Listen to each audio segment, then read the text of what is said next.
The masses are going to go through every ailment there is. You can't be worrying about that, because if we can keep worrying about the trouble that the masses are in, we never cultivate anything among ourselves to get to the high level in which the masses are going to be a part of. Because ultimately, all this shit got to be destroyed. This shit is over. I am inevitable.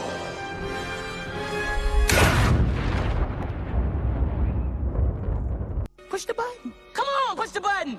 Yeah, come on, push the button. Push the goddamn button. Push the goddamn button.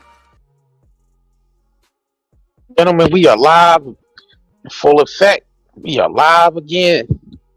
Come on in, come on in. Let us know we coming in clear before we get this.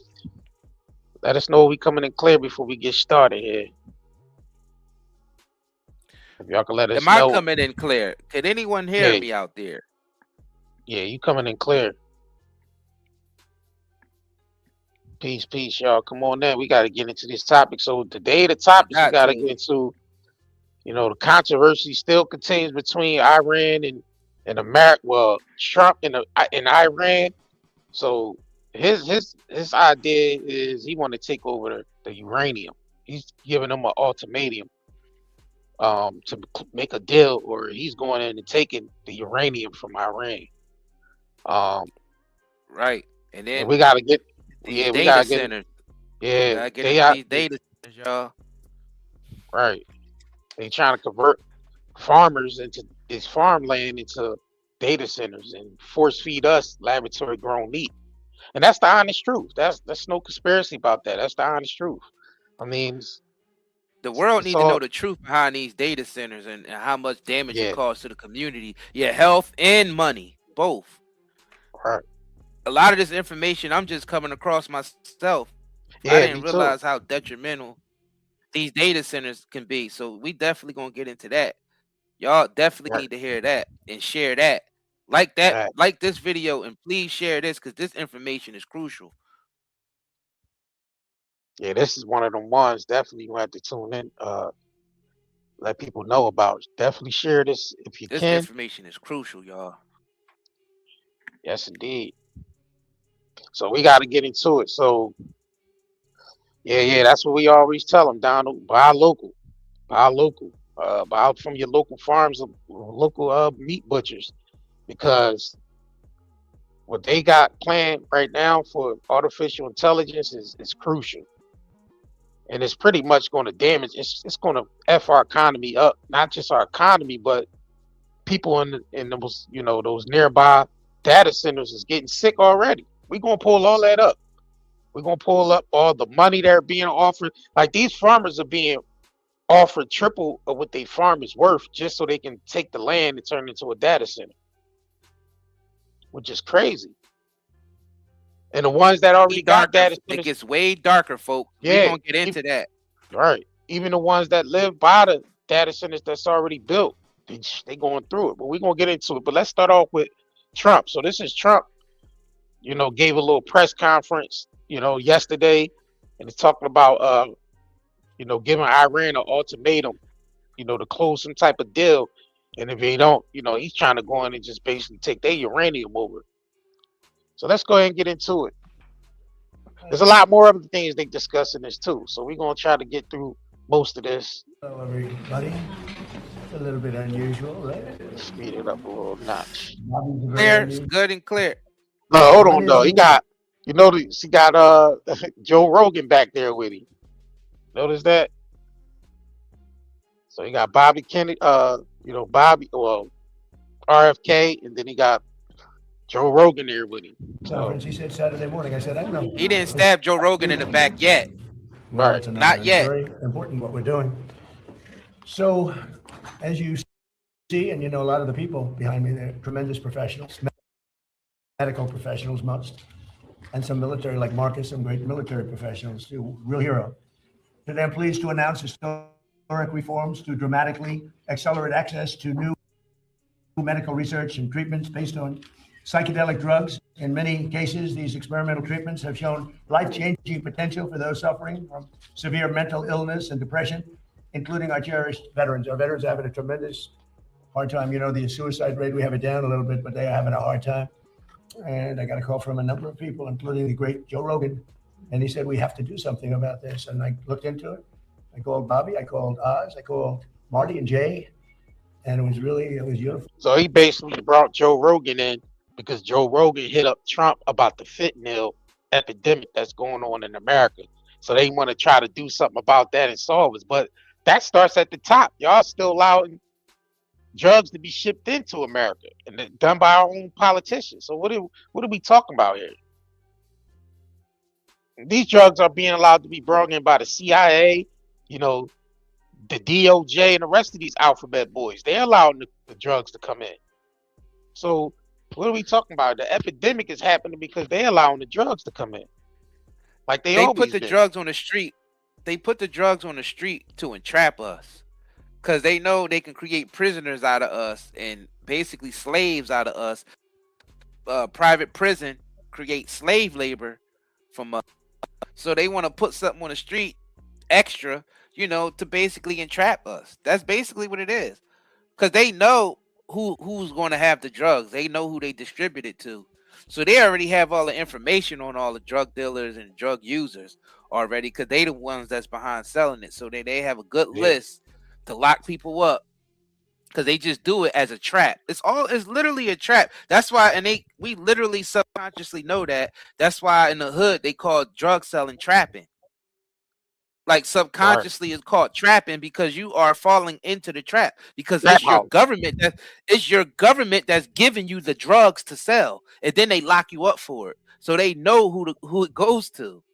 Right. Like, they know the big you know players in the area. They know the big major drug dealers in the area, sort of like the freeway Ricky Ross types to the local dealers, because you always have your top dealer that distribute the cocaine to other areas that have top dealers as well, and then it trickles down to there. You know what I mean? So it's always been like, well, let's continue. Oh, go ahead. But hold on, one more point, because this is important. People gotta realize the fentanyl is coming from the pharmaceutical, even the underground, even the shit that you finding on the streets, and you like, oh no, those are not prescription fentanyl. Yeah, but you gotta understand, there's two sides to these pharmaceutical companies, because they actually drug dealers, y'all. It's not like they just, they there to help you out and give you this medicine that's going to heal your body. No, these are drug dealers. They mess with the underworld and the overworld, but they underworld is a little bit different, because they underworld is control of the United States military.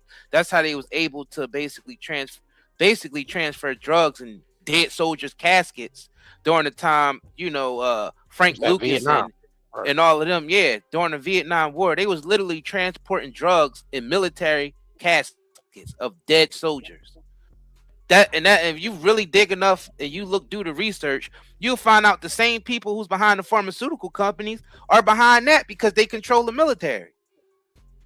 So you gotta understand, the fentanyl is literally coming from the same people who's locking people up for it.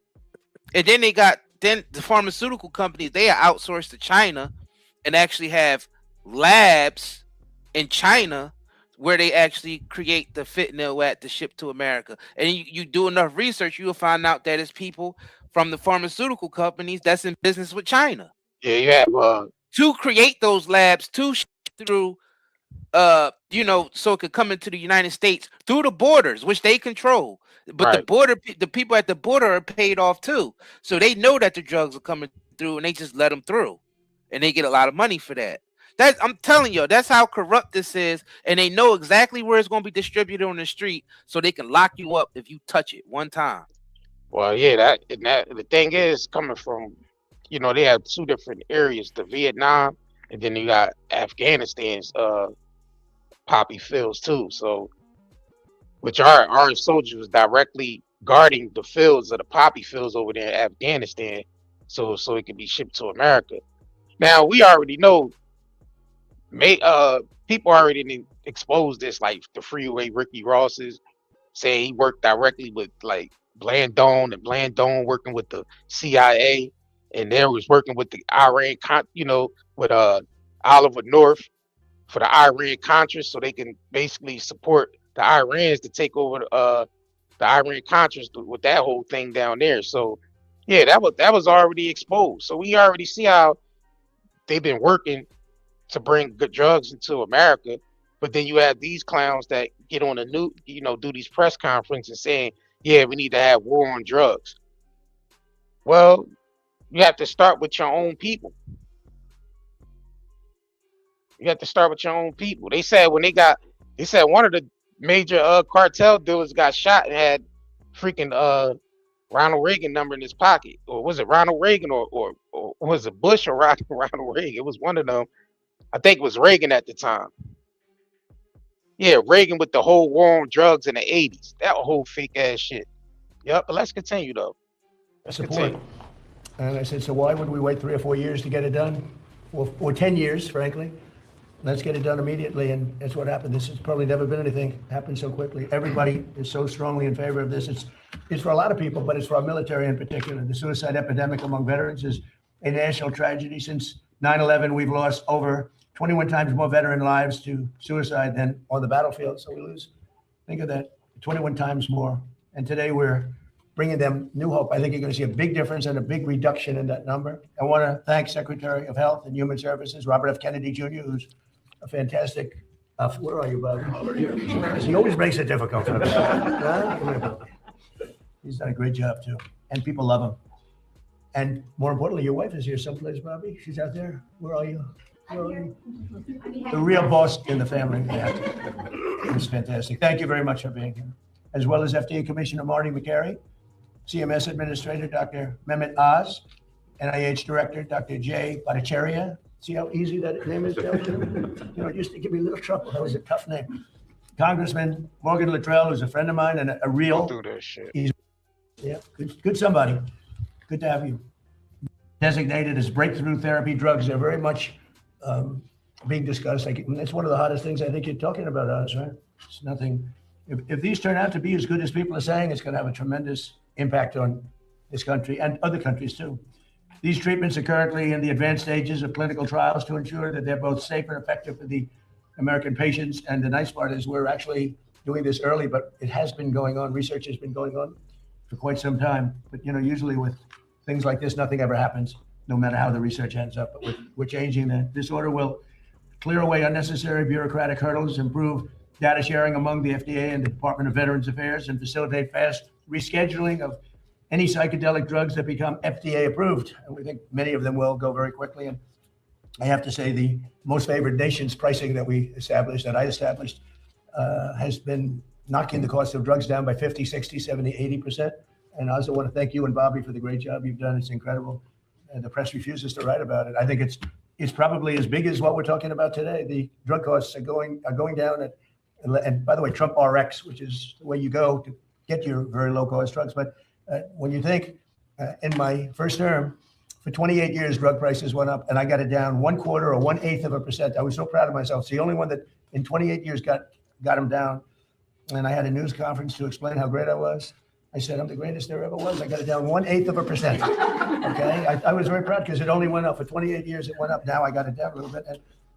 And now I got it down 50%, 60%, 70% with these guys. So now I am, but nobody wants to write about it, but it doesn't matter because the people have found out and they're getting, we were the highest in the world by far. Sometimes would be 10 times higher than other countries. You'd buy a drug, I call it the fat pill or the fat drug. You'd buy it in London, you'd buy it for $10 for a pill, let's say, or a pill generally, but actually to be specific, London, $87, New York, $1,300. I said, how can that be possible? How can it be possible? $87. And actually a friend of mine called me up and he said, he's a very rich guy, and he happens to be on this Ozempic, I guess, at the time. And it was not working, by the way. The guy was extremely successful, but highly neurotic, had a lot of problems. I will not mention his name. He's begging me not to mention it because he's become quite famous. He's a big factor, but he's very smart, very rich guy, very, very successful guy. And he said, hey, President, he used to call me Donnie. Now he calls me President, sign of respect. He said, I'm in London. I bought this stuff for $87. In New York, I pay $1,300. What's going on? I said, well, that's the way it is. We pay the highest prices in the world. And it sort of hit me that how ridiculous it is. Made, by the way, he checked it. He had a whole big research done on it because he couldn't believe it. Made in the same factory, same plant, everything was the same except the price. And now we are the lowest price. We are tied. In other words, whatever the lowest price in the world is, that's the price we pay. That's a tremendous difference. So we'll be paying, they go up a little bit. So the 87 will go like to 120 and we'll go down from 1,300 to 120. So we'll have these massive price cuts and they've already started. And I think it's one of the biggest things, but unfortunately the press doesn't like to talk about it. But because it's massive I would price Democrat, cuts. it would What is be he talking headlines about? all over the place. But so I do that. That's why I like live television, actually. It's great because you can't do any cutting. But we're so honored by that. And that's going to have a huge impact on this also, because the pricing, not only is it important, but the pricing is going good. And you're going to get the rescheduling done, right, please? So will you get the rescheduling done, please? You know, they're slow walking me on rescheduling. Okay, you're going to get it done, right?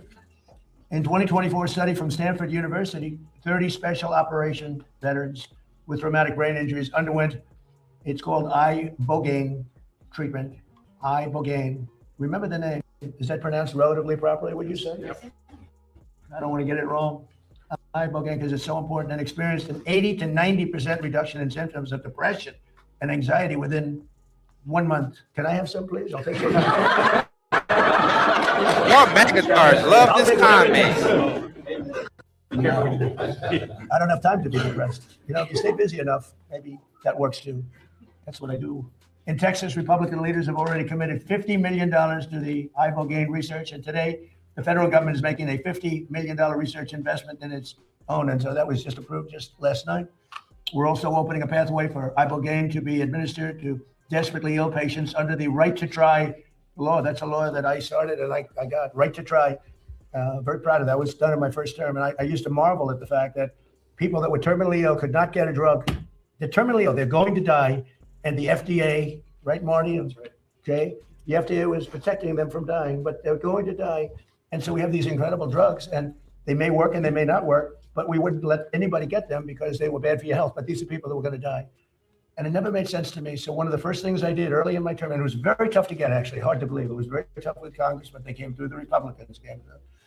And we have something called Right to Try, and we've saved thousands and thousands of lives. That's if you're terminally ill or very ill, and there is a new drug that is not available because it's going through the process of the FDA, and Marty's cut that process down by 50%. We're down, it used to take 12 years, and now we have it down to 5 or 6 years, and it's one of the most important things that you can do.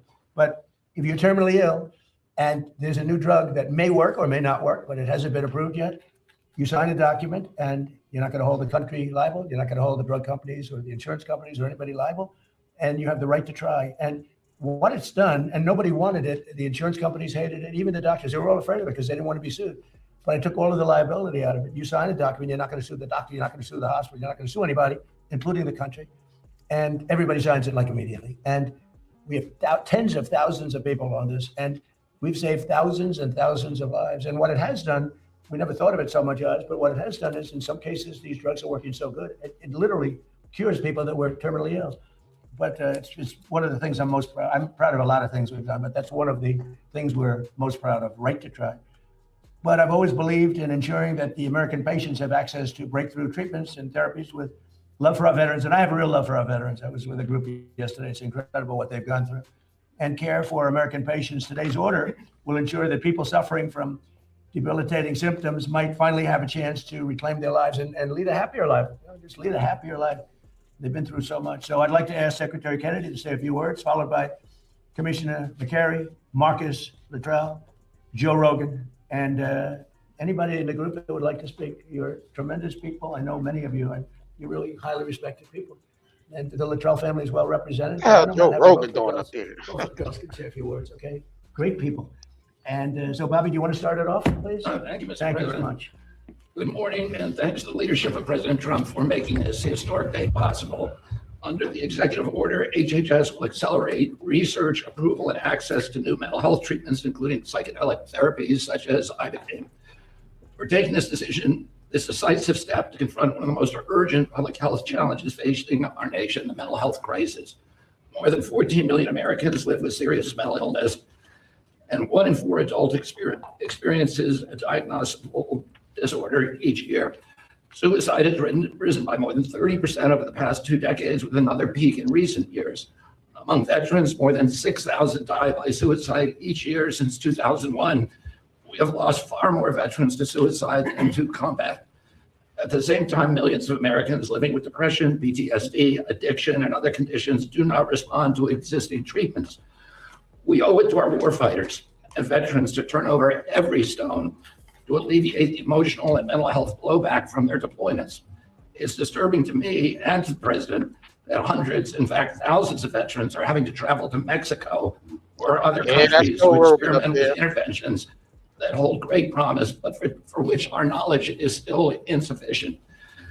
Joe Rogan standing where Kanye used to stand at. They always got to get one entertainer up in there amongst everybody. So that's the they gotta have at least one entertainer amongst all of them. And Joe Rogan is the clown. He's standing right behind him. Executive order will remove the legal impediments that block American researchers, scientists, physicians, and clinicians from properly studying these medicines, and where appropriate, establishing protocols for their safe therapeutic use. We're directing the FDA to prioritize therapies that have received breakthrough therapy designation, treatments that early evidence suggests may improve what we have today. We're expanding the use of right to try so that eligible patients with treatment-resistant conditions can access these therapies under medical supervision.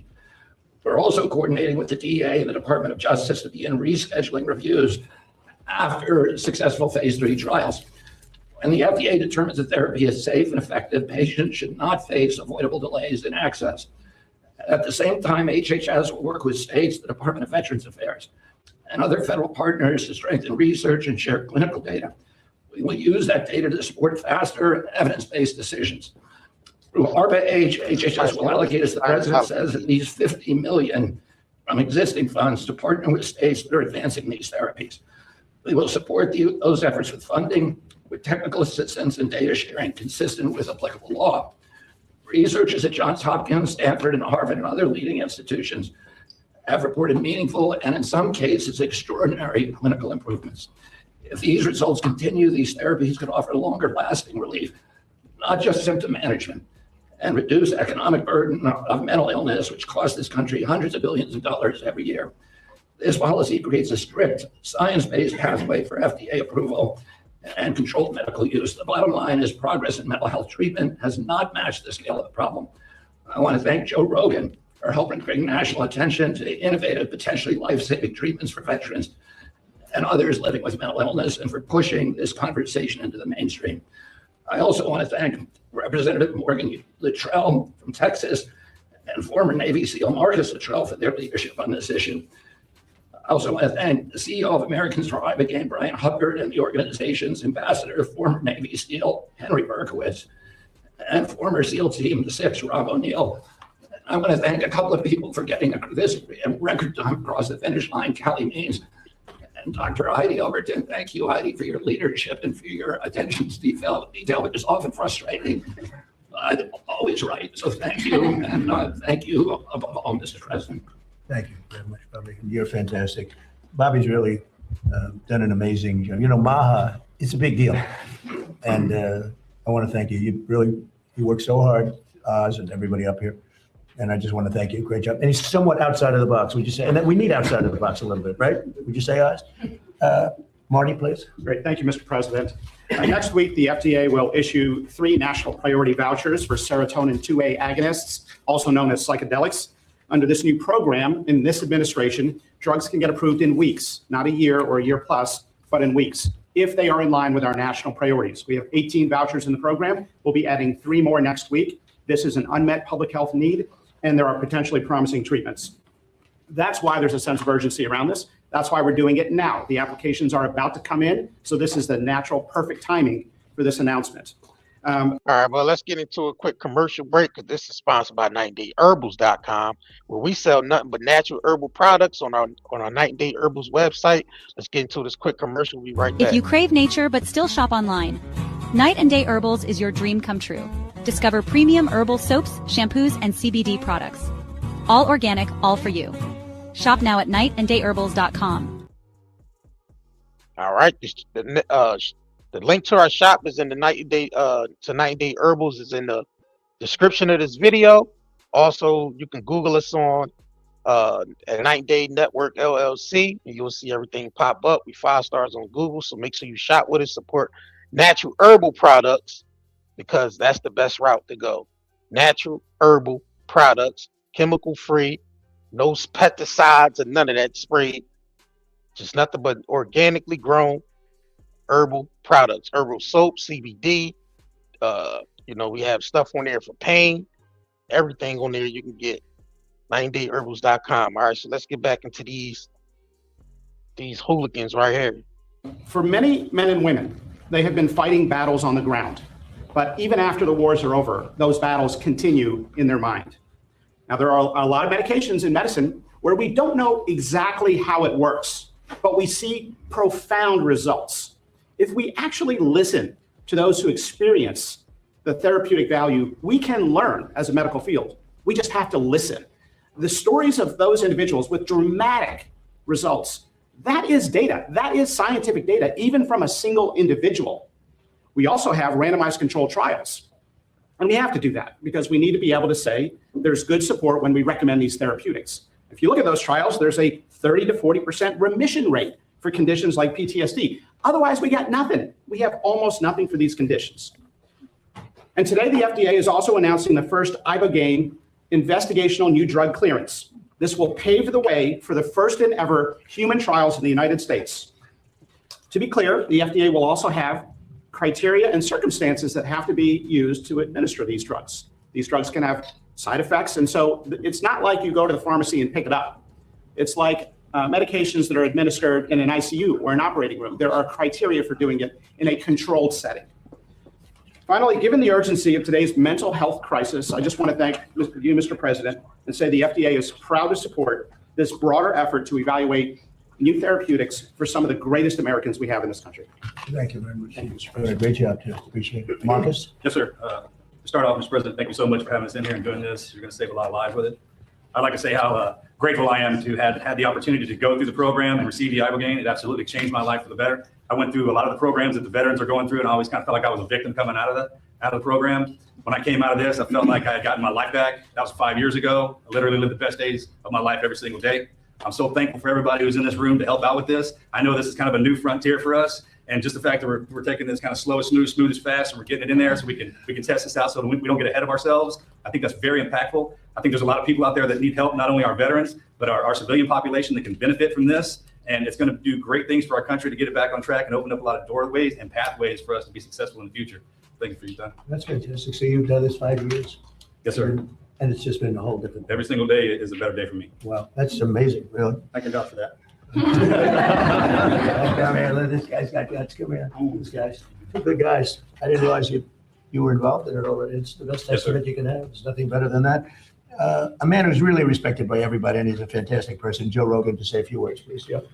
I want to say that I'm here because of the man to my left. Brian Hubbard and former Texas Governor Rick Perry came on my podcast.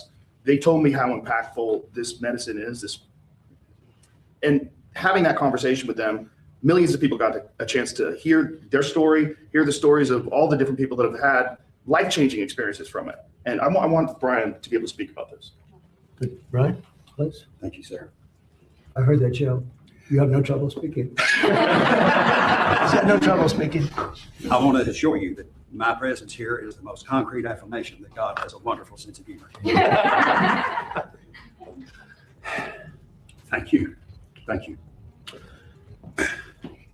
Federal prohibition of psychedelic medicine in America is over. On the 250th year of our nation's founding, everyone who has fought for this day through decades of monumental struggle, sacrifice, and suffering can now declare a seminal victory for life, liberty, and the pursuit of happiness. Rights we bear as images of our eternal Creator, whose essence is almighty, eternal, unconditional love for each and every one of us. This is the end of the beginning. We have moved mountains, yet there are mountains to move. Government systems which have relentlessly suppressed psychedelics are the same systems which will now manage their emergence. We dare not let our guard down for 1 second and be hair trigger ready to impose accountability for incompetence, obstruction, or failure. Credit belongs where credit is due. With this executive order, President Trump has delivered an epic victory for all humanity. I thank him for having the courage to make this happen, and my mission brother, Joe Rogan, for having the spine to make the ask. To our brothers and sisters in Gabon, you have our deepest gratitude for your stewardship of the sacred tree grown for the healing of nations.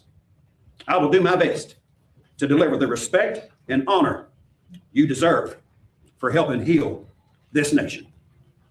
It is my joy to deliver these good tidings unto the meek, which will hopefully bind up the brokenhearted, proclaim liberty to the captives, and the opening of the prison to all who are bound.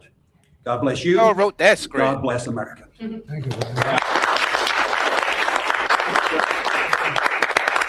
I want to tell everybody how this happened. I sent President Trump some information. We have a gigantic opiate problem in this country, obviously. In 2024, more than 80,000 people died of overdoses. It's a horrible number. And there's more than 5 million people that are addicted to opiates right now in this country. With 1 dose of Ibogaine, more than 80% of people are free of that addiction. With 2 doses, it's more than 90%. I sent him that information. The text message that came back, sounds great. Do you want FDA approval? Let's do it. It was literally that quick. These drugs are illegal not because they're harmful. They're illegal because of the 1970 Controlled Substances Act that was passed by the Richard Nixon administration.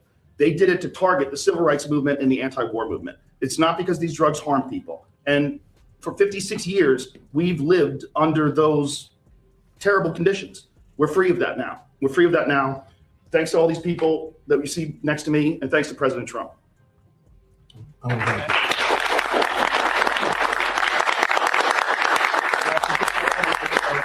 We all respect Joe, and he's a little bit more liberal than that's okay.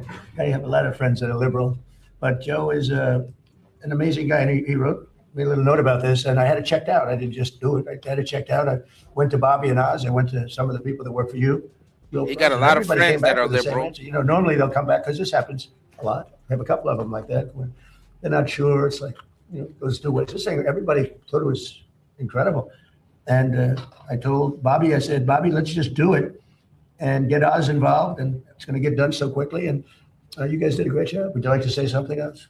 Mr. President, I want to thank Matt Zord, who's hiding in the back there, who actually on Sunday wrote a draft for this. You already thanked Heidi and Kelly, but you know, Susie Wiles makes everything run here. This was an unimaginable task in 1 week to be able to go from a series of connections and communications with Joe Rogan through the honey badger of them all, Bobby Kennedy, who said, we're not going to stop. We didn't start calling everyone down the pike. Steph Spear's been involved, and Chris Klump, who's been doing a fantastic job, helping run everything in great efficiency, made something. I just want to emphasize this. This is an entire paradigm shift away from a one-day-a-pill model, which has failed so many. And to the many who are drug resistant that Joe just spoke to, this offers them a way of getting out of that rut. The question now is, can we study why it works to understand it better, to use it better? That's what Jay Bhattacharya is going to do, NIH with major funding support, perhaps some ARPA as well. Marty spoke eloquently about the FDA's accelerated pathway for this. And then we're going to, when we learn more, figure out better ways of getting access to these products through our healthcare system. It is an extraordinarily exciting day. It would never happen if the president just would not take no for an answer. He called on the way, Joe, to the fight on Saturday. And I think he was as determined to get this done as the men in those rings and women in those rings that night. Thank you, sir. Yeah,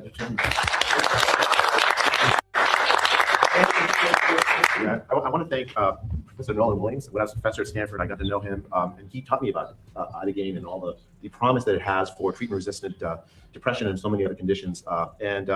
Frankly, for me, I learned a lot. He unfortunately passed away last year.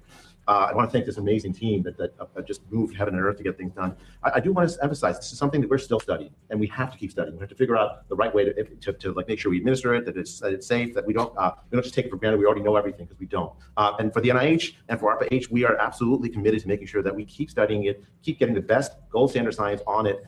You see here, Nora Volkow, who's my National Institute of Drug Abuse director. She's been an absolute hero in just developing scientific. So the commitment for American science to focus on this, and in many ways, it's that scientific advance that brought us to this moment. So thank you, President Trump. But if it's good, we want to get it fully approved fast, right? I mean, for the things that have great evidence, and that's what these studies are going for a long time. If it's good, I mean, I have a witness right here.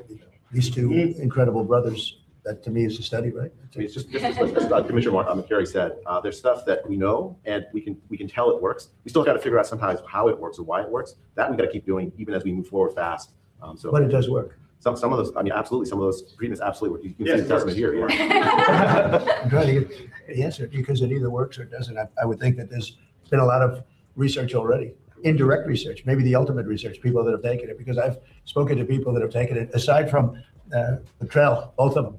I've spoken to 5 people that, Mr. President, that had big problems. Said it 3 times. Yeah, It works. please. It fixed my demonic This relationship. is Rob O'Neill, who's a friend of mine and a great guy. Go ahead. It fixed my demonic relationship with alcohol. It saved my life, and then it saved my wife.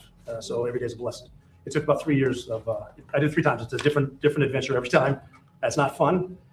So without it, you would have had problems. I did it with. There was a Green Beret 28-year sergeant major that told me when we finished, make sure you tell Amber Capone, the CEO of Veterans Support and Treatment Solutions, that she saved my life because I was going to kill myself next week. This was my last chance. I had a 28-year veteran tell me that. This works. Okay, good. Mr. President, yes. would you ask Marcus to speak about his experience? Thank you, Secretary. Yeah, Mr. President, what Rob O'Neill's talking about, my wife, Amber Capone, is the CEO of our charity VETS, Veterans Support and Treatment Solutions. We had prayed for this day to come 10 years ago when we started the charity. We've been sending veterans outside the country, Joe, that you've been talking about for years, several thousand now. And we said the mission will end once this day happens. So we believe this is a huge step in maybe that the mission goes away and now we have affordable access right here in the U.S. Why did they get it done? We're getting it done right. You're getting it done. Yeah, why are the presidents looking at it? Why didn't they get it done? I think we needed you. I got that my job. I can answer that question, sir. Go ahead. There's a small group of us in the House that have been trying to move legislation since I showed up. Mr. Correa, Mr. Bergman, Mr. McCall, Mr. Crenshaw, every year have tried to move legislation. That side of the room is not going to like what I have to say about this. And every year it has all fallen short. Every year it has all fallen short. And it's because of the proverbial roadblocks that were always in the way. Right, that's right. Okay, fair assessment. But those members and myself were convicted never to give up, ever. And with this executive order, I'm going to maintain composure, Mr. President. With this executive order, you have broken down those barriers and allowed us, I have all the faith in the world that this will codify and remain forever. So thank you very much for taking care of your service members and your veterans and giving the members that have been working on this for so long a chance. Thank you, sir. Well, when I signed this does solve it for the 3-year, but we'll get that codified very soon. Absolutely. Once I sign it, we get them codified. So we'll make it permanent. I have no doubt it's going to be working. Would anybody else like to say something? These 2 women are so talented. Well, I love an executive order that says research, research, research, because it's ultimately what guides us onto how to optimally do things. And I think that this is what hopefully will start to happen and bringing up change in a system that has been very difficult to modify because of prior experiences. These drugs have unique characteristics that could actually, if we don't investigate them, can bring us into potential applications that currently we're not thinking about. But if we close the door to science, if we close the door to data, we'll just keep on doing the same thing again.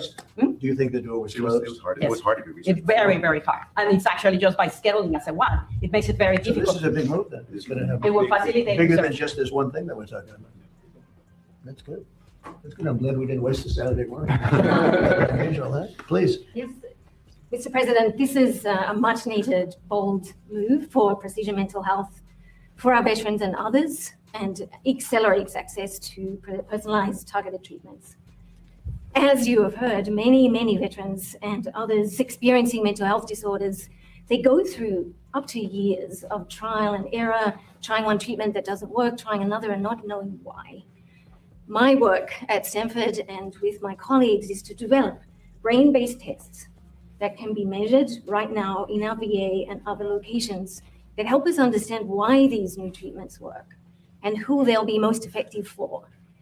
So with your mandate, we are in a position to really accelerate saving lives of many more people and getting them well sooner. And I believe that with this, the United States will be the first country in the world to treat mental health like we do cancer and like we do many other chronic mental illnesses. We know the world is. The world is actually watching this because there are a lot of countries that want to do this and they haven't been able to. They're going to be following suit very, very strongly. Thank you very much, both. Anybody else? You guys okay? Everybody, let's sign it, right? You want to say something? Mr. President, thank you. This treatment saved my life as well, and so many fellow veterans. Helped me get off opiates, stop using a nerve stimulator I had implanted, sleep for the first time in over 10 years. So thank you. And you have no doubt, right? Zero. Wow, to me, that's the best research of all, right? Okay, it's my honor.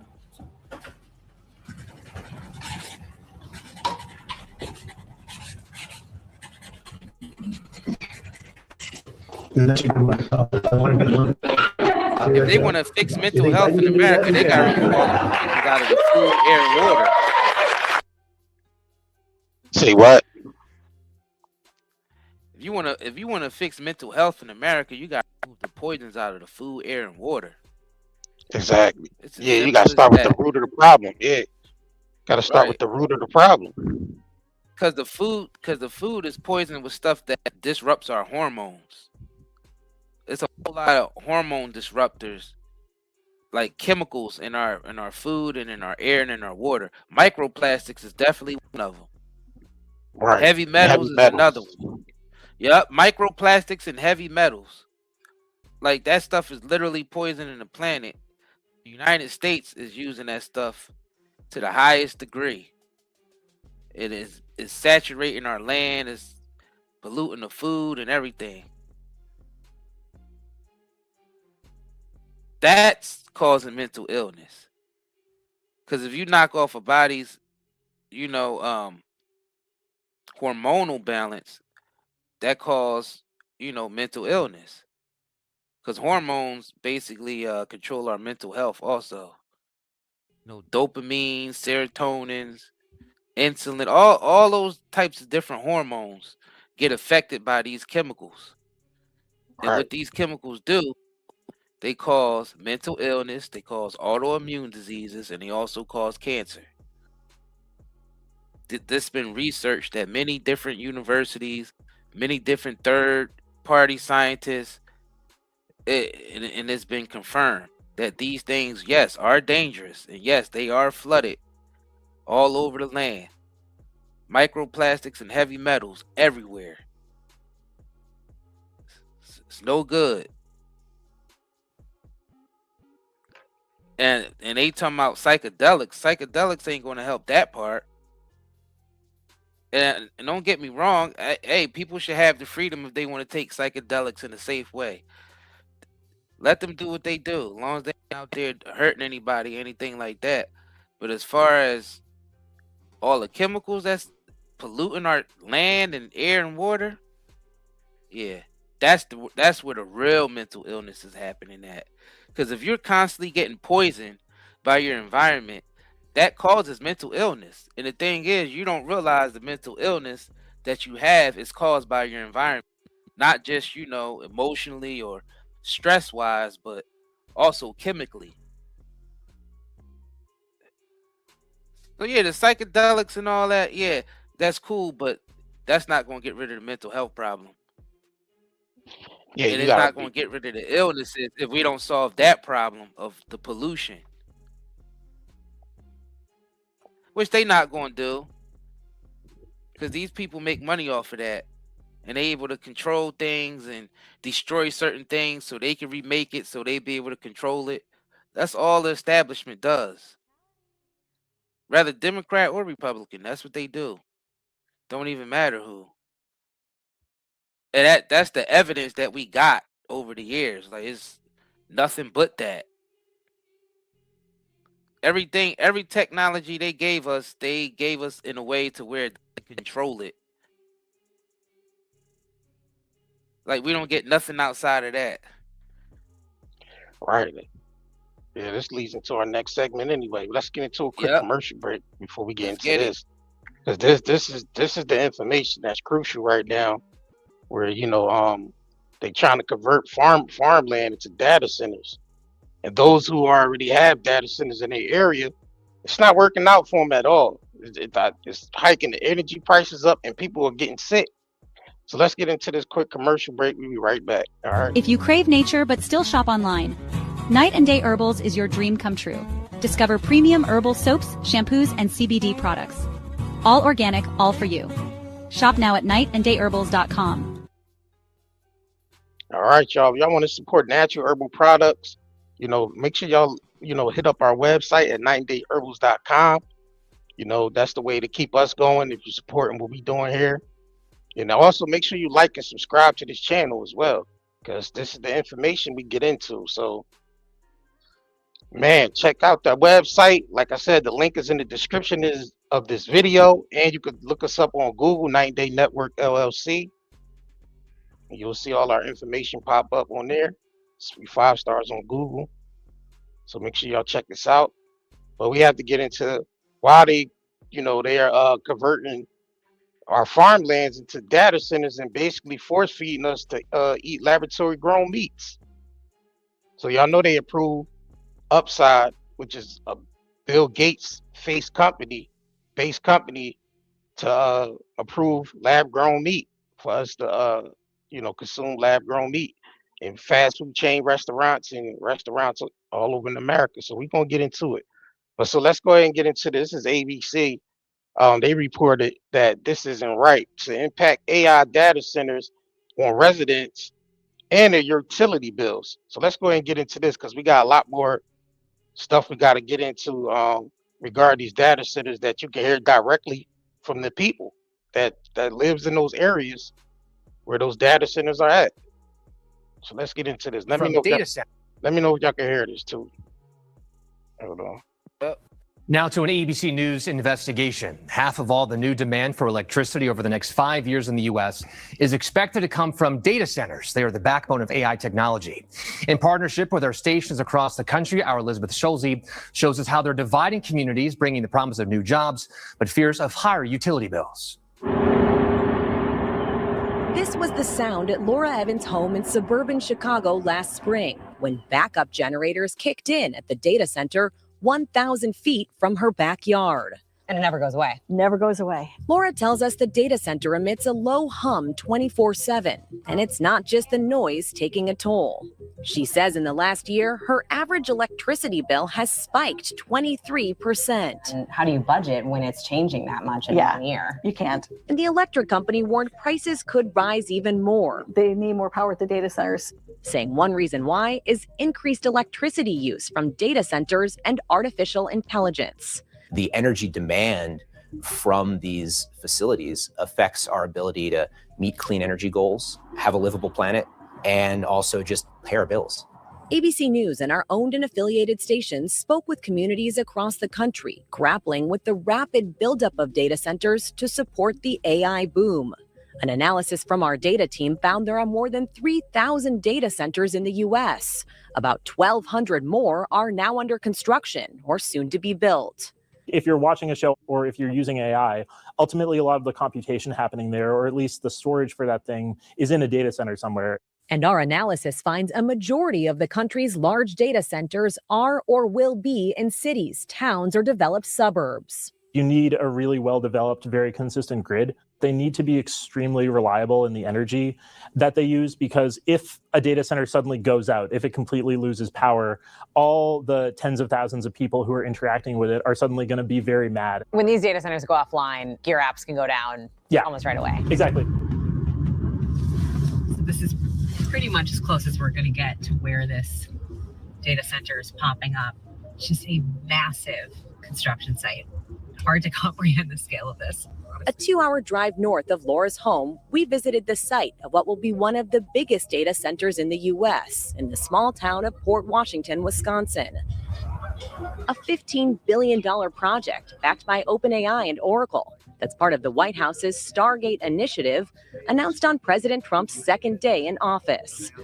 The campus sits on a plot of farmland bigger than 500 football fields and will eventually use about the same amount of electricity needed to keep the lights on in all the homes in Philadelphia. You understand what that's going to do to an area like that? You understand the power that they need to actually sustain that, and the water usage they need to actually keep the cooling system going? Not only that, the constant humming in the area, the constant radiation that is given off, like the wave signals that is given off. Yo, maybe it's not so good that these data centers be built. Do we really need AI? Do we really need AI at all? Do we really need AI that bad? This ain't it. Let's continue though. Hell nah, we don't need. Putting power. Hell nah, we don't need AI that. We don't need AI that bad to the point is making us our health bad. Why would we need AI if our health is declining? That wouldn't even make any sense. That defeat the whole purpose. You ain't gonna be enjoying no AI if your health is declining because of the AI.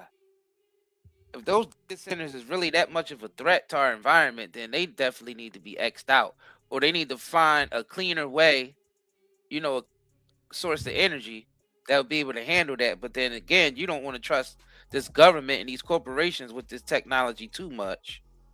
We already trusted them enough with it, and we see how corrupt they operate. Yeah, we're gonna open the panel up for This y'all that ain't it, have y'all. data centers in your area, because we want to hear from y'all that have data centers actually in your area.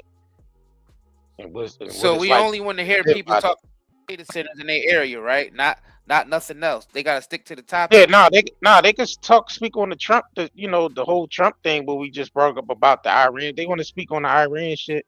That's they can. I mean, but we mainly want to focus on the these data centers and all that too. Yeah, I'd rather with this one, I'd rather try to stay on topic because I actually want to hear the information. I want that to be priority because we need to know. We need to know how it actually is from real people who live near these data centers, so we can have something really to go on. Yeah. All right. Let's you know continue. what I'm saying? Yeah. Right. Taller than apparently the Statue of Liberty. Tom Utek has lived on this land for 40 years. He's an artist who draws inspiration from its natural beauty. Last year, he got a letter from his utility company saying it plans to build a massive power line for the data center right across his property. I had no choice. And basically, they're saying that if you don't agree, we will take it by eminent domain. They'll just take over your land. Yeah. And we'll fight it to the end. He showed us where the power line would go, wiping out dozens of trees he planted. There's no way this environment around this neighborhood could ever be the same if it's cut in half again by these giant things. We expect attendees will act in a civil manner at all times. At a town hall this month, we saw how the data center is dividing the community. We need clarity, and we need it now because we are not going to pay double the amount of our utility bills. Do you understand that? These are good paying union jobs that are part of a once in a generation investment in Port Washington. Mayor Ted Knightsky defends the project. These are huge companies that are kind of the face of AI right now, OpenAI, Oracle. Are you convinced that they will be willing to invest in this community? They've been awesome. I mean, they have met every expectation we've given them. He says the data center will create 4,000 temporary construction jobs and bring in much needed tax revenue. My greatest fear was that I would wake up one day and our downtown would be a ghost town again. And as a dad who raised my kids here and was born and raised here, I wanted this to be a better place. But some residents still aren't buying it. This is an abuse of power. The mayor even facing an attempt to recall him from office that ultimately failed. This video shows one opponent who chanted recall at a city meeting last December. She's handcuffed and physically removed from the meeting by police. It was incredibly shocking.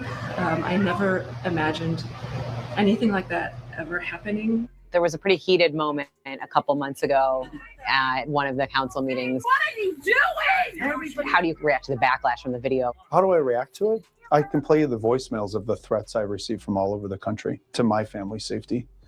I can play you the voicemails of the threats to our police department from all over the country. In statements to ABC News, the tech companies behind the Wisconsin project pointed to economic benefits for the region. OpenAI said, in Wisconsin and across all our U.S. Stargate sites, we are committed to paying our own way on energy so that our operations do not increase local electricity prices. Oracle added it will invest in wind, solar, and batteries, which means more reliable, affordable energy will be available to local families and businesses. And Tom Utek's utility company tells us the route it has chosen for the power line offers a lower cost to ratepayers and maximizes the use of existing corridors. Why should people who don't live in this area, might not ever come to this part of Wisconsin, care about what's happening? They should care because it's their backyard next. Back in Laura Evans' backyard in Aurora, Illinois, local officials made the decision to put a 180-day pause on building new data centers. We basically put a pause to make sure that if these data centers want to come in, that they can be good neighbors going forward and try to really address some of the concerns that our citizens have. The city's pause on new data centers, which ends next month, was a way to buy time for local officials like Allison Lindbergh to put new regulations in place. Is the conversation around how to regulate data centers happening fast enough as how much they're popping up right now? I definitely think that the regulations need to be happening faster. The fact that we, as this smallish city, are the ones that are leading in this is frankly pretty surprising, considering the magnitude of the impact of these data centers. In a statement to ABC News, the data center just behind Laura's home apologized to neighbors and said it is committed to supporting policies that accelerate new power supply and grid technologies to improve reliability and moderate costs over time.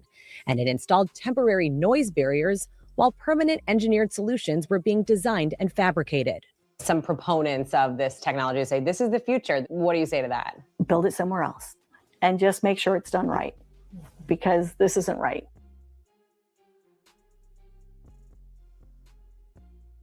Beautiful milk. That's what we're here for. We're going to be discussing milk and whole All right, milk, so let's and go. how good it is, how nourishing. All right, let's get into the next one, because this is where they are actually offering farmers 3-4 times what they farmers were just to build data centers in the area. And of course, the farmers is not accepting it at all. They don't care how much money is being offered. They're just not accepting it because they know the dangers of putting a data center in the area and what that does for the people in the area that depends on that food.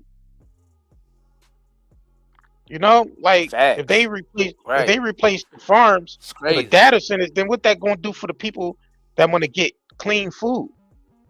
That means they will have to make us depend on these lab-grown meat, the lab-grown meat technology. That's what they trying to get us all based on, plant-based and all in laboratory-grown meat that they can actually grow in a matter of weeks, hatch eggs in a matter of freaking days, shit like that. Like, nah, disgusting, bro. That means they would take control over the food supply 100% then, because if there's no more land to grow any food and it's all covered with data centers and they just printing the food up, that means they would have 100% domination over food, period.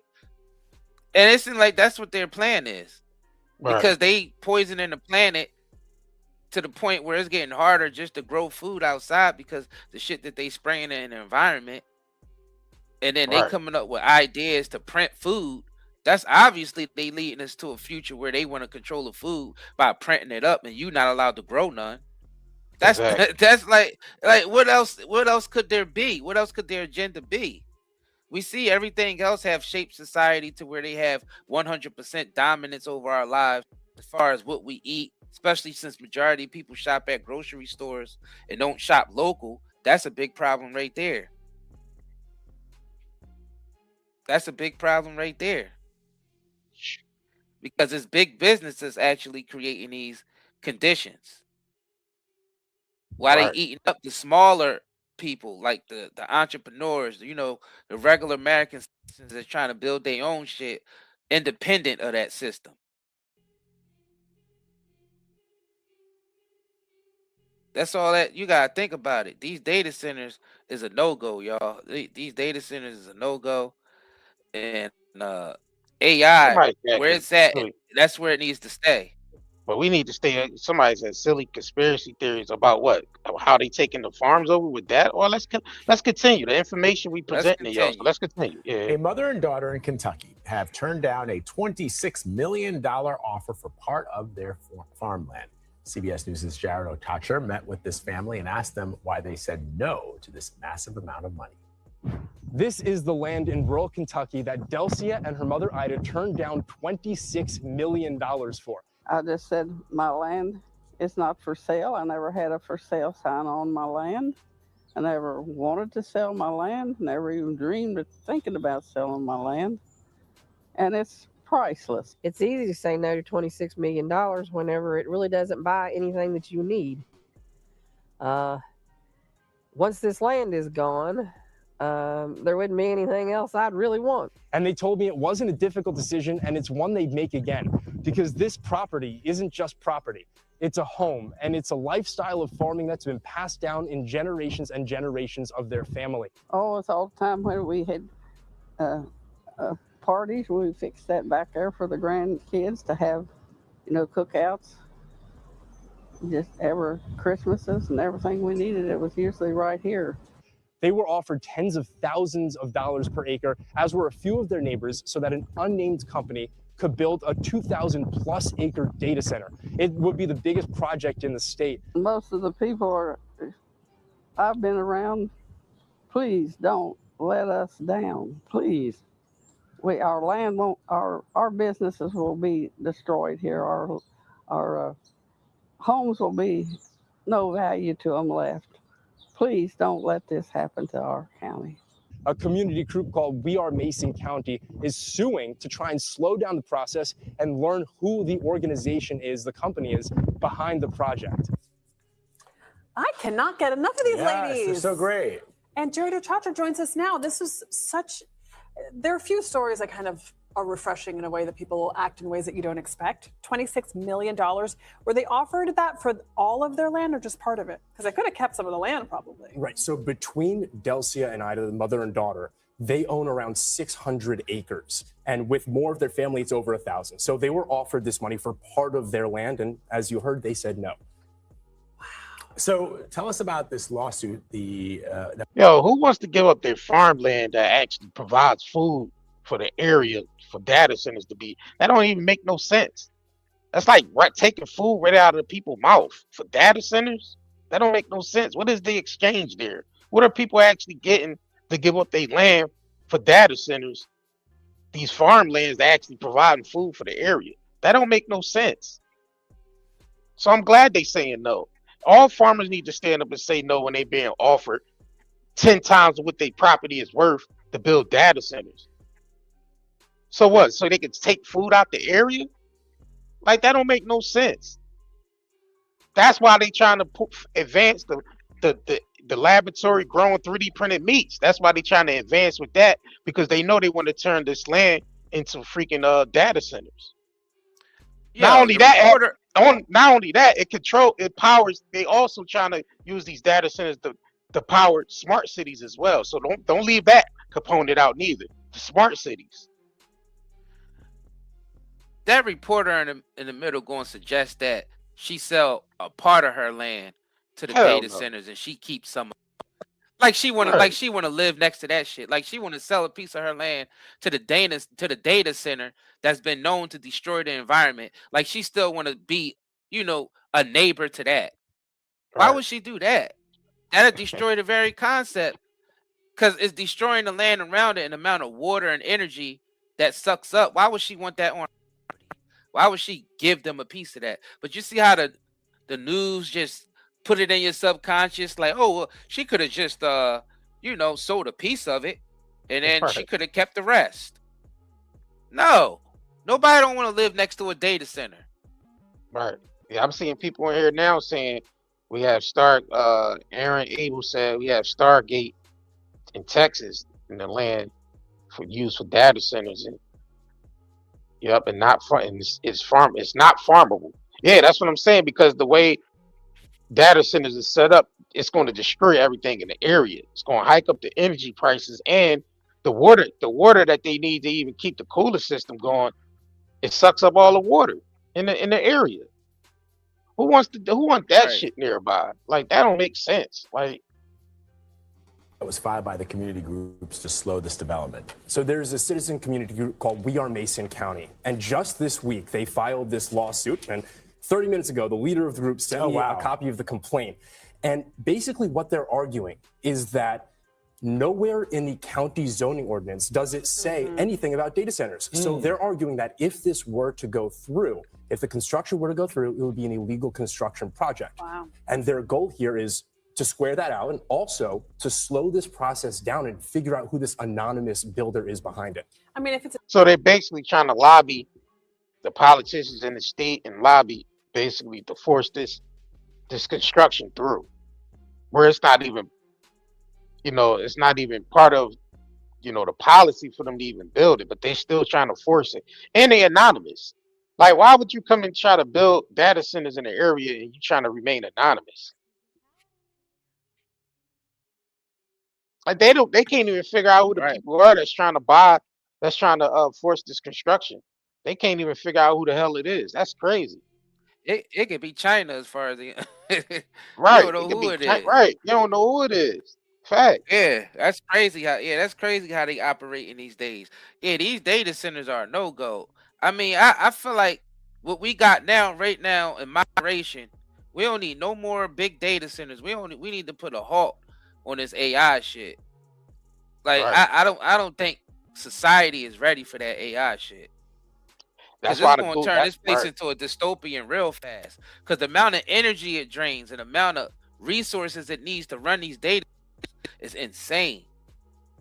So that means that's going to push all the money into data centers, which means it ain't going to be no more farmland left. You see, they trying to buy up all this farmland and turn it into a data center, which would basically stop people from farming. Like you wouldn't even be able to farm in the areas that the data centers are at. Nah. So it's like they knocking out like two birds with one stone.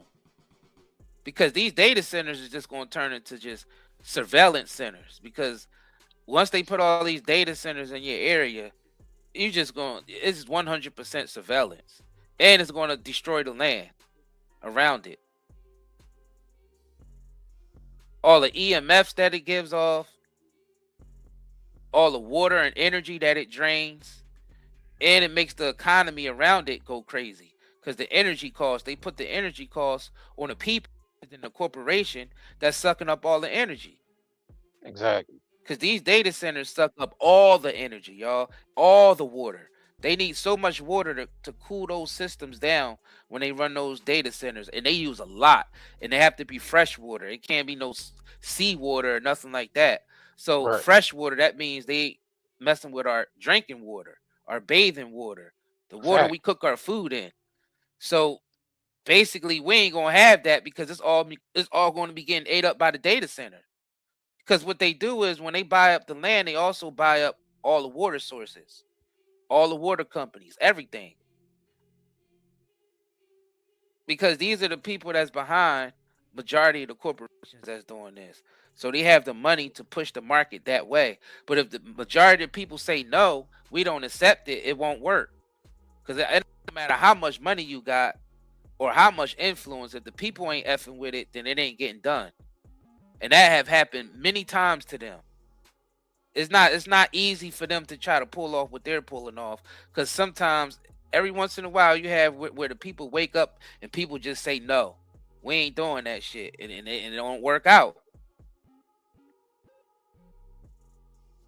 And then they're not able to push that agenda There's nothing wrong yet. with using AI in moderation. Is what you think is powering your phone right now? Artificial intelligence. Like, what do you think a lot of your apps is being ran off? Artificial intelligence. It's not wrong with using it in moderation, but they're talking about taking over farmland where food and water supply is at. Like, what people actually need to sustain their life day to day. They want to replace that with data centers. Like, what are you talking about? Y'all gotta listen. Let's continue though, because we got a lot more to cover. Let's continue though. The data center, my mind is going to all of the Silicon Valley companies that we know by name. I won't name them, but it's probably one of those. And the lawyer who is representing the citizen group is saying, and at this community meeting I went to on Wednesday, he was saying exactly that. He's like, we need to know who they are. I have a right as the attorney representing people in this community to cross-examine the company behind it. To be able to represent them fairly.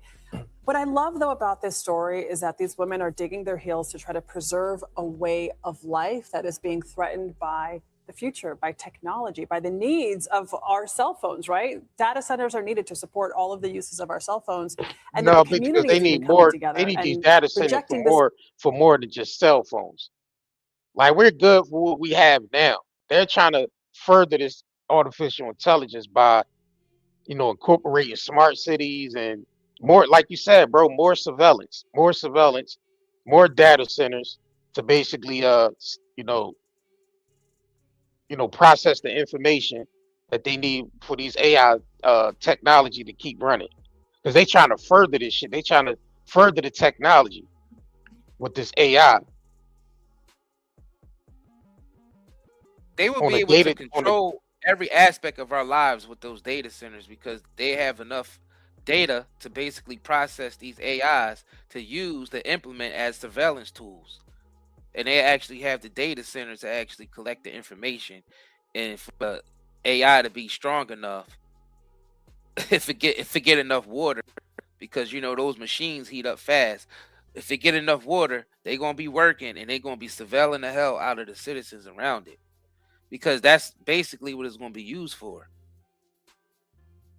Because that's what data centers are. And that's how corporations make their money, by data mining. And they sell the data to certain agencies and certain other corporations, third parties, and all that type of stuff. They sell our information. So and they don't only just sell our information, we're being surveilled on top of that. That's how they get the information in the first place. And this is just not, this is video, this is audio, this is everything, because that's what all these devices around us collect at. So those data centers is they want more Siris, more Alexas, more smart technology, more smart TVs, smart dishwashers, smart houses, smart cars. And that's what they all need all the data that need for. to be hooked up Yeah. to the data center. Then the self-driving cars, Right. the electric cars. They also need the data centers to make those better. They want to implement humanoid robots and more drones. They would Yeah, need right. more data for that. So that's why they need the data centers. That's why I said it'd be 100% controlling every aspect of our lives if we allow them to get too crazy with these data centers. Now, So I'm gonna in give them. moderation and put in a place where it's not affecting humans or the environment too bad, that's fine. But that means you got to keep the AI and the data centers to a minimum. Like, that's what we have to do. Yeah, don't totally annihilate them 100%. You keep them down to a minimum. They shouldn't be able to build in certain areas. They definitely shouldn't be able to take over the water supply. If you so big to where you draining up the water supply, then you should be regulated out. You shouldn't even be allowed to exist as a data center if you start affecting fresh water on the planet. Like, come on. Like, this is like common sense stuff. You don't even gotta be that smart to come up with these, these decisions. It's just that you gotta give a shit and not just be about money and control. Because if you're about just money and control, you don't care how it affects the environment. But if you really trying to live in a place where things is taken care of and shit around you is secure, at least your drinking water and your energy and shit is secure and not being threatened, then yeah, that's basically what you would go for. But if your only option now is because, greedy politicians and all them allow these big corporations to come in and build these data centers, and then there's no more land left but just data center after data center after data center, you wanna have this farm over here keep basically producing his cows and his sheep and his goats and this one over here growing their potatoes and they onions and they garlic and all that. You want that to continue, but that's all being replaced with data centers. That don't even sound right for us to let it to get that bad. If we let it get that bad, I guess we deserve what we getting. But I'm gonna be honest with you, I don't think people is gonna go for it this early. They trying to push this shit on people too early. Because first of all, society ain't ready for that type of shit yet. We ain't ready for that type of surveillance. We ain't ready for that type of environment. Because if you gotta think about it, data centers can be built with cleaner energy to where it don't mess up the environment. It's just that they don't want to release that technology because they would lose money. Because these technologies would free up energy. Because anybody will be able to have it at zero cost. These technologies already exist. These technologies already exist. It's just that they don't want that in the hands of the people, because it would free the people of energy, which would basically elevate the people, because we ain't got to pay for energy no more. Y'all thought about how much money goes to energy, whether it's electric, whether it's gas, rather if you just see how much money we put into energy, it's so much. It adds up like crazy. So if they was to solve the energy crisis, which is actually just corporations putting a stranglehold on energy costs, because energy is free. Anybody who knows any little bit about science and how energy works, you know, how could you charge someone for something that's infinite? Same thing with water. Water is infinite. How the hell are we charging each other for water?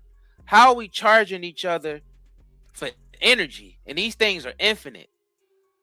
But all the programs in place is to program us to think that these things are not abundant. So we sit and we pay top dollar for energy. And energy should be free to everybody, just like clean water. That's like common sense.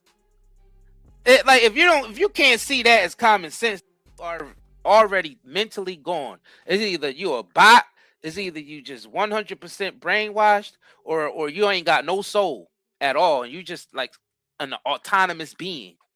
Like you're not even real, you just autonomous.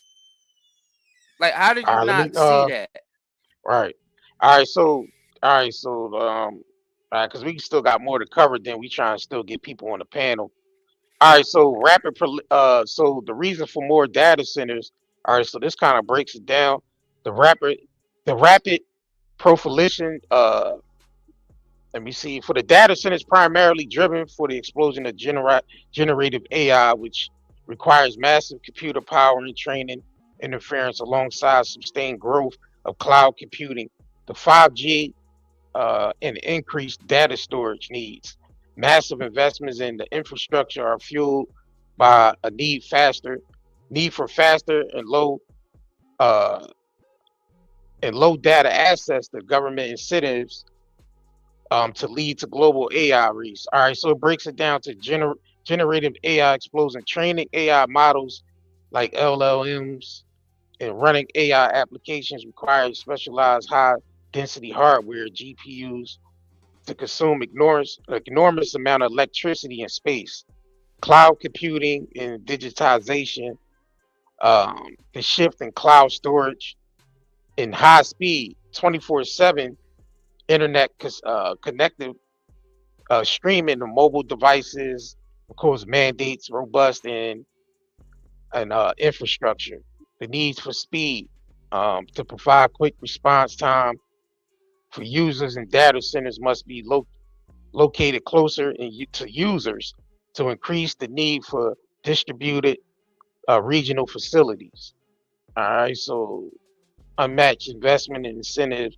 Tech companies are heavily invested in the AI infrastructure, and government providing tax incentives for fast tracking and permitting attract these projects.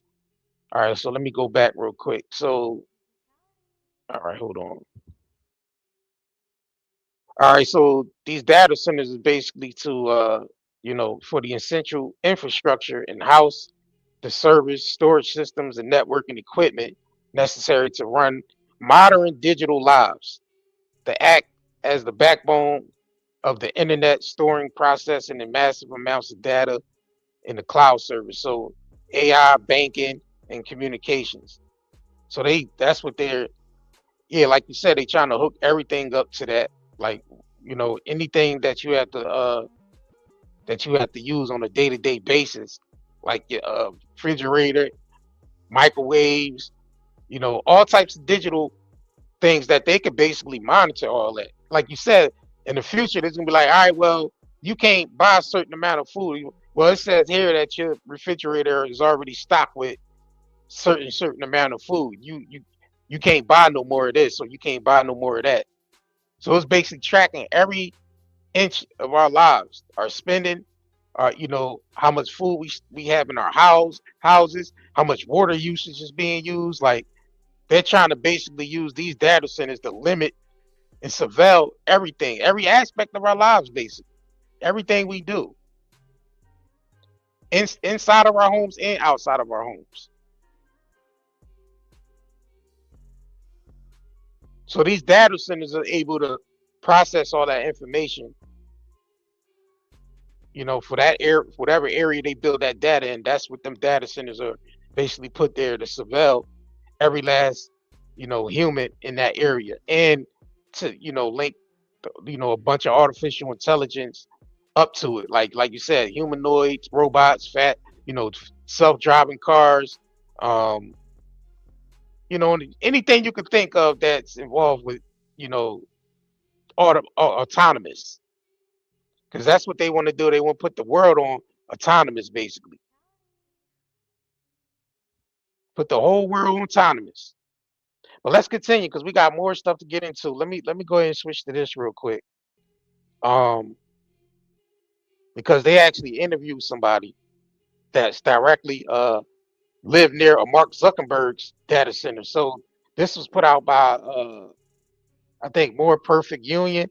It says, I live 400 yards from Mark Zuckerberg's massive data center. So let's go ahead and get into this. This is our cold water Let me know if y'all can hear it. pressure in the kitchen. Oh. This is where I fill up water. So she's basically giving you up the effects, what the effects is by living by that data center. So let's continue. Water for storage. Those are the things we have to fill up to flush the toilets. So you can see the sediment from the data center. Wow, and that's just from the water coming out of your faucet. Yeah. And this is what's in all the pipes. Just the well itself is probably 20,000, and that's not counting any of the all the faucets. replacement of the fixtures and faucets and toilets and the lines that come underneath the house. It's overwhelming because you really feel like you are up against this huge wall that you can't penetrate. There's nothing that you can do, and they don't care. I'm here in Mansfield, Georgia, driving by Meta's new 2 million square foot data center facility. Facilities like this are being used to power things like ChatGPT and other AI tools that are becoming integrated into our daily life. Data centers, it's going to be a very hot item. This entire supercomputer is built to power Grok. We see data centers as the most exciting asset class. Meta is building a 2 gigawatt plus data center that is so large it would cover a significant part of Manhattan. But data centers come with big costs, from light and noise pollution to the environmental impacts, to the potential rising costs of energy bills. These facilities put extraordinary demand on the power grid and require entirely new infrastructure.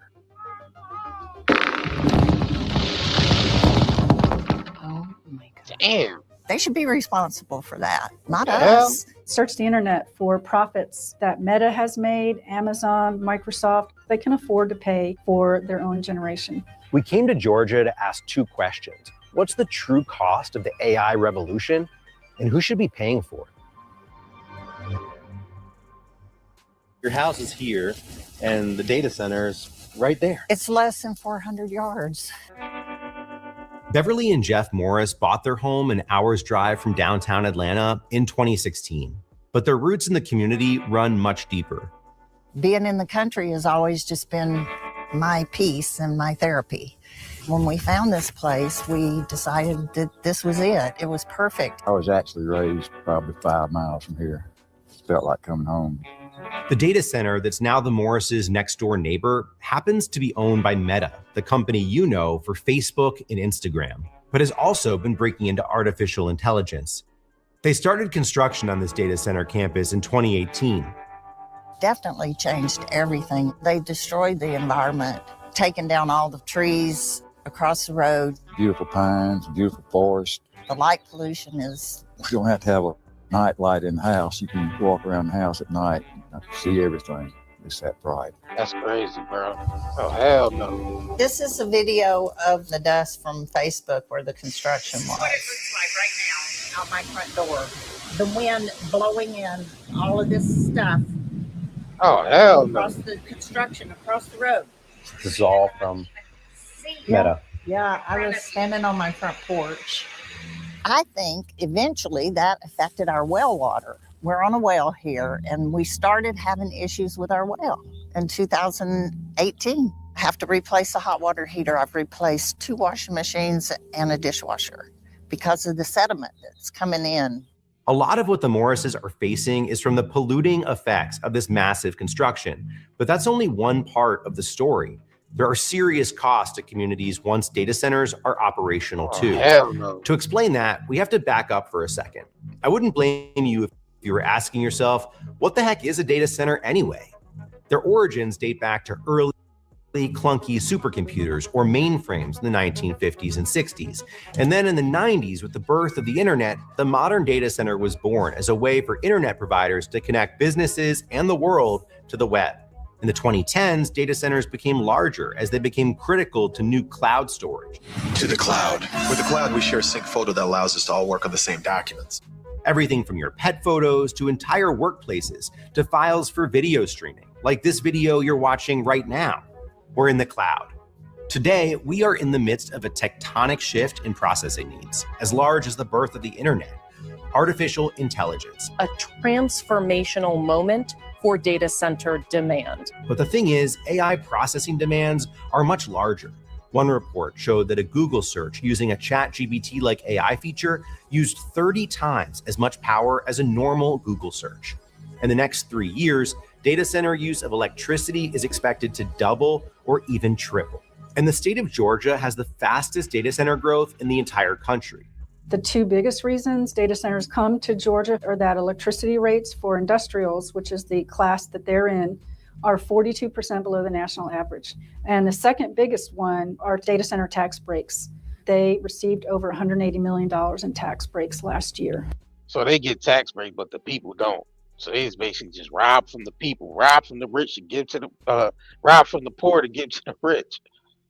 So you mean to tell me that they build these data centers in Georgia because it's 42% below what the average person pay for electricity, and they get data center tax breaks? Who the hell data center tax breaks? Data center tax breaks, bro? That's crazy. The people getting nothing, That's and they crazy. getting data center tax breaks, bro. That's That crazy. is insane. This is totally insane. Yo, let's continue, man. Make sure y'all double You tap. gotta this thing stand like up. People ain't mad enough. Yes, make sure y'all share this information out, y'all. We gotta continue People ain't to mad keep the enough. information going, because we gotta make people aware. Gotta make people aware. I think the first thing for people to learn first is the information. They gotta learn the information first. I mean, a lot of people really ain't paying attention to this type of information. They're paying attention more to the propaganda and the bullshit. They not really paying Then too it's much already attention too to late that. then. Yeah, 'Cause so it's already too late then if that's the case. yeah, like Cause this shit is happening, Captain. Tax- Data center, that's where the world is and this- pushing. and look, the governor votes. The governor vetoes pausing data center tax breaks, bro.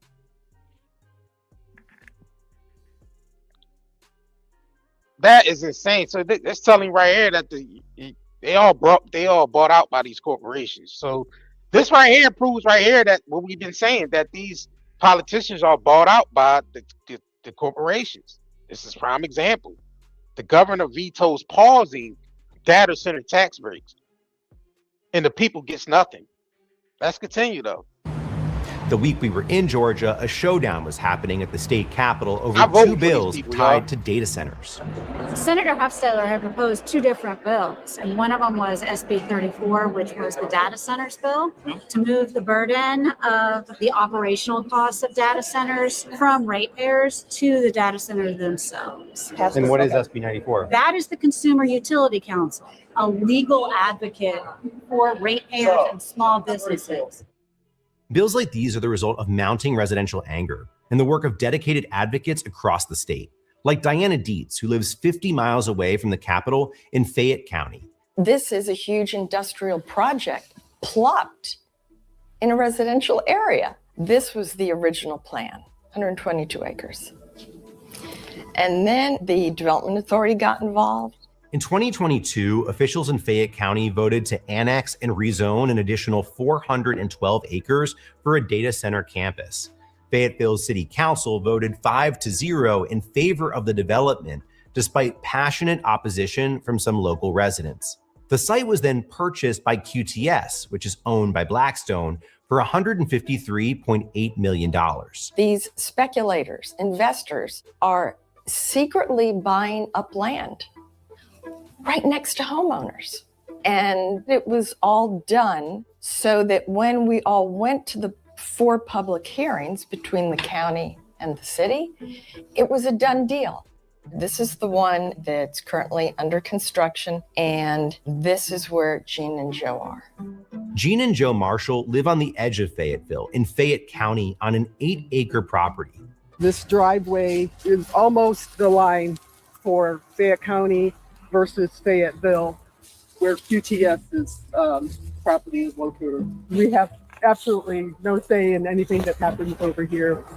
Despite their vocal opposition to the project, living next to construction on all sides of their home has become their daily reality for the last 2 years. They do nightly pours over here, and in the back part at the other building, the lights are shining and there is noise. 3 o'clock in the morning, 4 o'clock in the morning. So they don't stop. Oh yeah, sure. We went to visit Nikki Vanderslice, who heads up the Fayette County Economic Development Authority, a non-governmental agency that played a central role in the marketing of the land for data center development. For residents who live alongside these data centers, life has become very difficult. What do you say to them? Well, I say to them that there's a couple of things. One, we were very transparent. The Development Authority was very open about attracting a data center, and there wasn't any resistance until it came to their property specifically. Vanderslice says data centers are good for the community, even if some don't see the benefits yet. In 2021, that property paid $36,000 in property taxes total. In 2024, on raw land, it paid $1.13 million in property taxes. That contributed $760,000 to our local Board of Education. I'm apologetic that they're being impacted, but I also see the benefits of what the companies are doing and how they're improving our economy. And so there's the balance that when you have, 200 out of 120,000 people, that you have to balance what's the highest and best use for the whole of the community. It's just the height of selfishness to imagine that one county's benefit to the huge detriment of 158 other counties in Georgia that now have to pay higher electric bills is okay. It's not okay. It drives inequity. It's very immoral too. That's Patty Durand, and as you can tell, she does not agree with Nikki Vanderslice. Patty is a longtime consumer advocate and expert on energy policy who's been raising the alarm about rising costs of electricity related to data centers. Are data centers going to drive up energy costs for residents across the state? On May 1st, Georgia Power residential ratepayers experienced a 24% rate increase.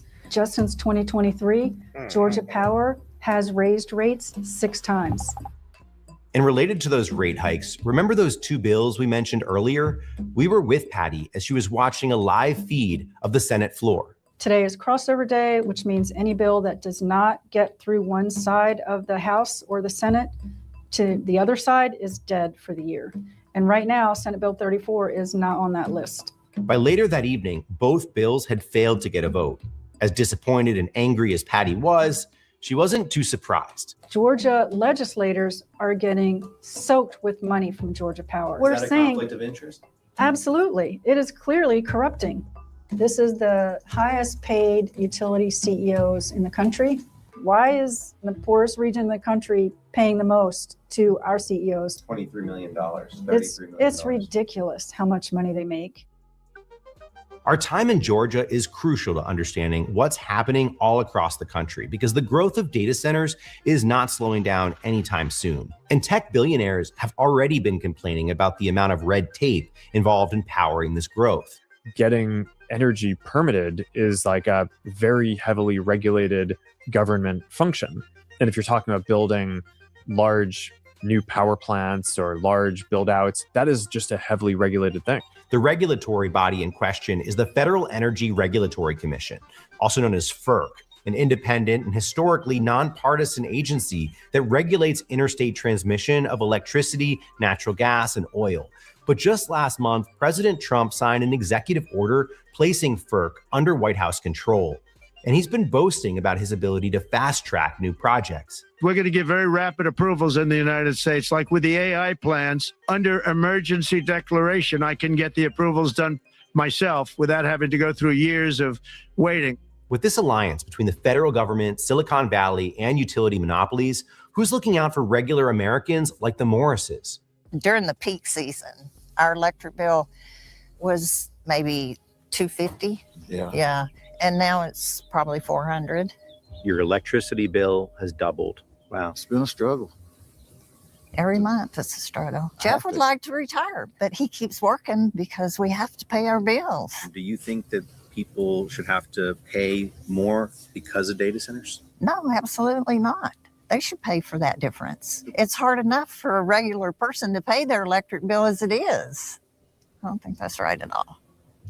We reached out to the big tech companies, including Meta and QTS, asking for an interview and a tour of their facilities. They're not going to talk to you. But both declined to participate in the story. Duran says despite the bill's failure, the fight will go on. A number of other states have similar bills up for debate right now. The reason I think other states should pass it, whether we do or not, is that data centers could possibly come to their state next. There needs to be. Well, they already here in our state. Let's go ahead and switch over to Pennsylvania real quick, because this is the data center in our area. I mean, well, they're trying to build one in our area where they offered the farmer $15 million for his farm to build a data center. So PA farmer turns down $15 million for the data center developers. Here, let's hear directly from him. This is penlive.com. Let's go ahead and hear directly from the farmer they try to offer $15 million to. Let's get into it. Where I'm standing since 1956. I've been a dairy farmer for 51 years, and I've owned 261 acres here, basically for approximately 62 years. The family was in my family has originally settled on this farm in 1944, and I did not, as I got to the end of my farming career, I decided that there's two farms here next to the Appalachian Trail and next to the other preserved farms. We have 4 preserved farms near my farm. And at age 86, I decided that the only way my farm would be kept from being destroyed was put it in farm preservation. And that's what I got done on December the 30th of this year. And I'm very happy about that. And I realized that most people in the United States still care about farmers, and we are still an important cog in our food supply here, because sooner or later the food from Canada and Mexico is going to replace a lot of our farms now, unless we are very careful about maintaining a farm economy that can support a family, and also the bare fact that God's green earth here, once it's built over by development and warehouses, it's going to be lost forever. And I think it's high time that most people is going to have to look at the American farmer and realize how valuable he really is. I so respect other farmers because I know where they came from, and I also know what the future is going to be for agriculture. It's going to cost so much to buy land and buy equipment, and those families are going to have a hard time economically as we go on, and it's not going to get any better for the American farmer, because this processed foods and every other thing is looking at us here. We still have our farm markets, and we still have a lot of viable farms, and especially here in Pennsylvania. But I question the future of our farms because of our tax rules. Our farmers that have good farms, to pass them down should not have to be taxed so that none of the family can get the farm. And once these farms are destroyed, similar farms to mine without adequate backup, the lack of veterinarians, the lack of farm equipment dealerships, and the local regulations and the local tax codes. I would say that the farmers in my lifetime who could buy a farm and support a family, and I sent some of my family to college. And with the situation right now, I don't see how in the world anybody could buy a farm in Cumberland County and support a family and be have enough of basic backup with our farm equipment dealerships and also with our attitude of the local governments all the way from the county governments down to township governments.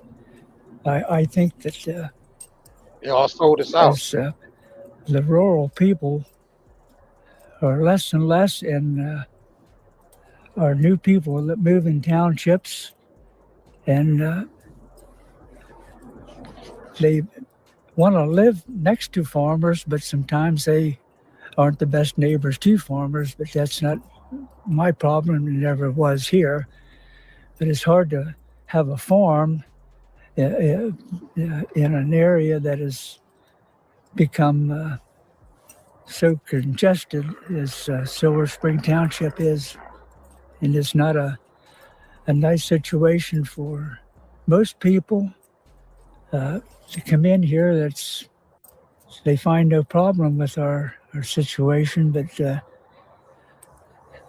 I just think that there's only a few farms left in this area, and I think they should quit building on farmland, at least in most of these townships surrounding Silver Spring Township, because I think farmers that are left will have a hard time surviving in a urban packed area.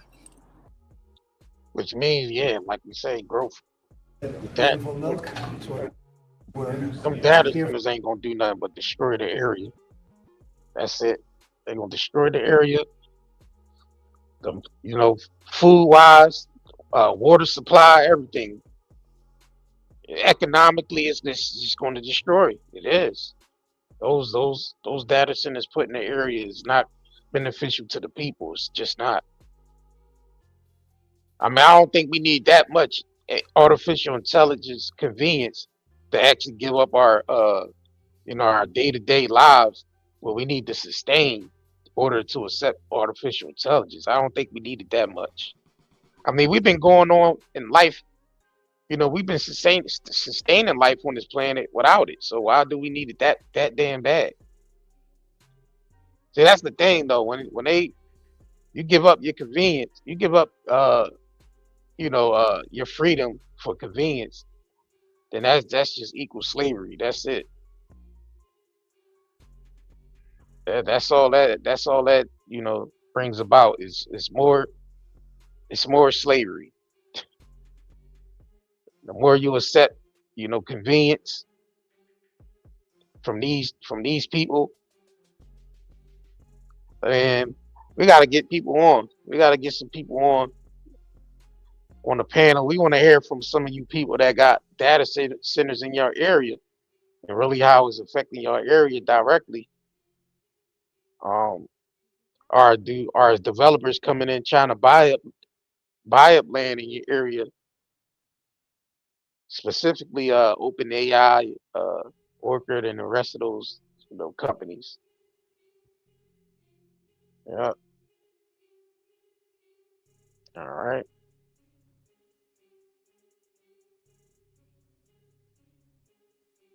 All right, we're gonna drop the link.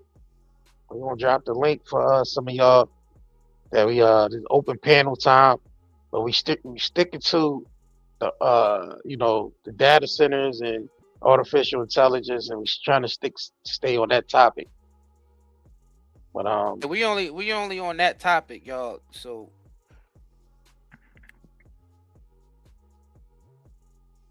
all right, we're gonna drop the link in the yeah, I don't even think people can click the link from the I don't think people can click the link from the vertical live. I think they're gonna have to go to the horizontal live and click the link. Yeah, you might have to go to the horizontal live just to click the link to come up on the panel. For y'all that we want to come up and speak on this topic. You seen some people in here say they got data centers already in the areas, some parts of Texas. All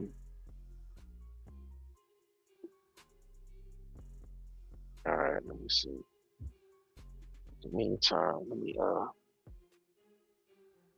this up real quick.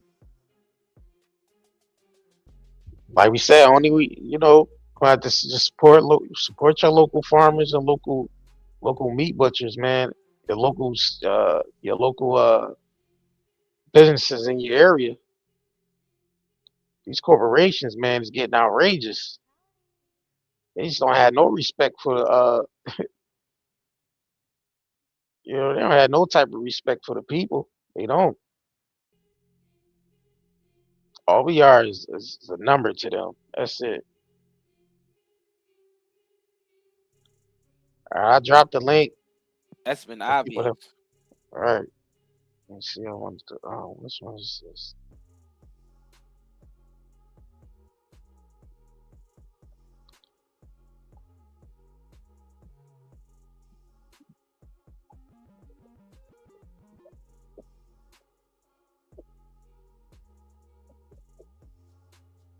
Yeah, for people that wanna, I dropped the link again. Yeah, I don't think they click the link from the vertical live. Because if ain't nobody coming up, we just gonna end this live stream. All right. If ain't nobody got nothing to come up and say about, we're trying to specifically get people on to talk about the data centers that's already in the area. But if ain't nobody want to come up to the panel, then we just gonna shut this live stream down. We give y'all 10 more minutes. In the meantime, y'all could go check out nightandayherbals.com, or you can simply Google Night and Day Network LLC on your Google search, and the website that pop up, that's our herbal shop, nightandayherbals.com. As y'all can see, we are 5 stars on Google. We got some of the highest quality products on the market. We got, natural soaps and natural body oils. We sell CBD products that's grown organically in small family farms in Lancaster, PA, Amish farms. So y'all check out our quality CBD products, or quality skincare products, hair care products. We got hoodies on there. So make sure y'all check us out. It's nightandayherbals.com, or you could go to your Google search and search Night and Day Network LLC. And y'all see we definitely 5 stars on there. And from there you can go on the website and you can, check and see what's going to work for you. And then while you at it, make sure you join the email list so you can get our newsletters where we give you discounts and everything like that. So make sure y'all follow us, on all our social medias, and sign up to the newsletter and continue to support, man. We definitely appreciate it all. Definitely appreciate all the support, all of y'all who've been, purchasing from our shop, and those of y'all been liking and sharing our videos. I mean, those of y'all that got us, we definitely got our numbers up thanks to y'all. Facts. So yes, indeed. On that note, Yep, numbers are numbering. We definitely appreciate y'all subscribing. I'm liking the videos and sharing the content. Definitely appreciate that. So on that note, man, I guess if anybody want to tap the link and come up, if they don't want to hit the link, then we can go ahead and end this live stream and catch y'all on the next one. Out. Peace. Peace out, y'all. I'm not even gonna lie. The joint pain I deal with every day, it slowed me all the way down. But ever since I started using this right here, Night and Day Pain Relief Balm, everything changed. And within minutes, I feel the difference. Like real relief.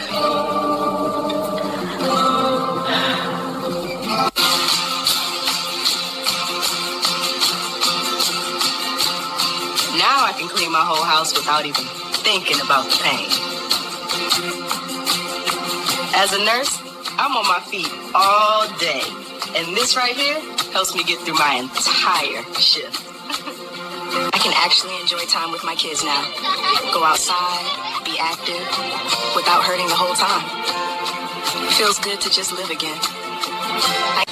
Honestly, if it wasn't for Night and Day Pain Relief Balm, I don't think I'd have the quality of life I have right now. As comfort slows you down, reach for natural relief. Night and Day Hemp's extra strength CBD pain relief balm melts into aching muscles, delivering warmth you can feel. Soothe your body naturally. Feel free to move again. Night and Day Hemp Balm melts away tension so you can enjoy every moment. Feel the difference fast. Real relief, real results. Order now at Night and Day Herbals.